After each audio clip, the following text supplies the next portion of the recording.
भगवान श्री सुखदेव जी चक्रवर्ती सम्राट श्री परीक्षित महाराज को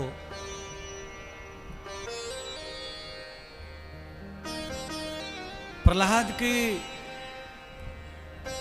आगे का जो वर्णन किया था भगवान नरसिंह ने कि मैं तुम्हारे तीसरी पीढ़ी में पधारूंगा। प्रहलाद के पुत्र के रूप में महाराज विरेचन का जन्म हुआ और महाराज विरेचन के घर में ही राजा बलि और बाणासुर जैसे महान प्रतापी योद्धाओं का जन्म हुआ, जिसमें राजा बलि ने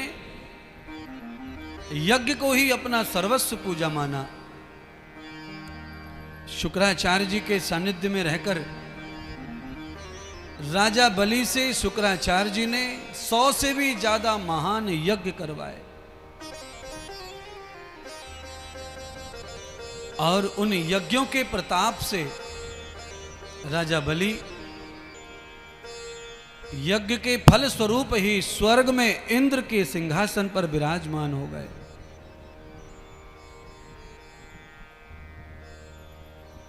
तब भगवान परीक्षित जी सुखदेव जी से शंका भरे शब्दों में प्रश्न करते हैं, भगवान राजा बलि अगर इंद्र आसन पर विराजमान हो गए तो देवताओं के साथ में देवताओं के राजा इंद्र कहां चले गए?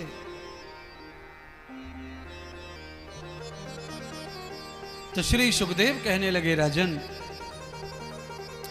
अदिति के पुत्र इंद्र आदि देवताओं ने स्वर्ग का खूब सुख भोगा और स्वर्ग संपदा को भोग करके इतने मद में आ गए, उस मद के कारण सत्कर्म सेवा स्वार्थ सब भूल गए और उसके चलते ही उनका सिंहासन समाप्त हो गया और वह यज्ञ और पुरुषार्थ परमार्थ सत्कर्मों के प्रभाव से वही आसन वही देवलोक राजा बलि को प्राप्त हो गया। अब स्वर्ग के सिंहासन पर इंद्र की गद्दी पर केवल इंद्र बैठेगा ये जरूरी नहीं है। इंद्र की गद्दी पर जो बैठ जाता है वही इंद्र कहलाता है। प्रधानमंत्री कितने बदल गए, सबके नाम अलग अलग थे, पर वो गद्दी, वो पद, वो सिंहासन, वो प्रतिष्ठा प्रधानमंत्री की है तो वो प्रधानमंत्री ही कहा जाता है। मनमोहन सिंह जी से बाद मोदी जी, मोदी जी से बाद पहले मनमोहन सिंह, मनमोहन से पहले तो चंद्रशेखर, बीपी सिंह और अनेक हो गए। चलिए नाम क्या गिनना, इतना समझ लीजिए। पर प्रधानमंत्री की गद्दी पर कोई भी बैठ सकता है, भाग्य बस पुरारब्ध बस।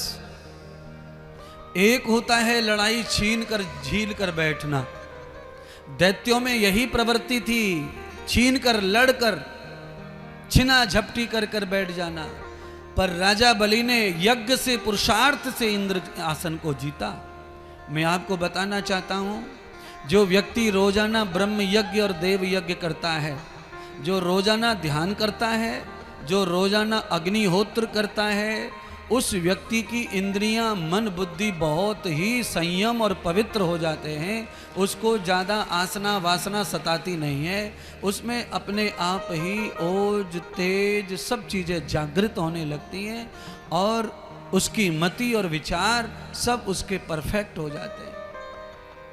इसीलिए सभी हिंदुओं को नित्य यज्ञ आदि करके ही भोजन करना चाहिए।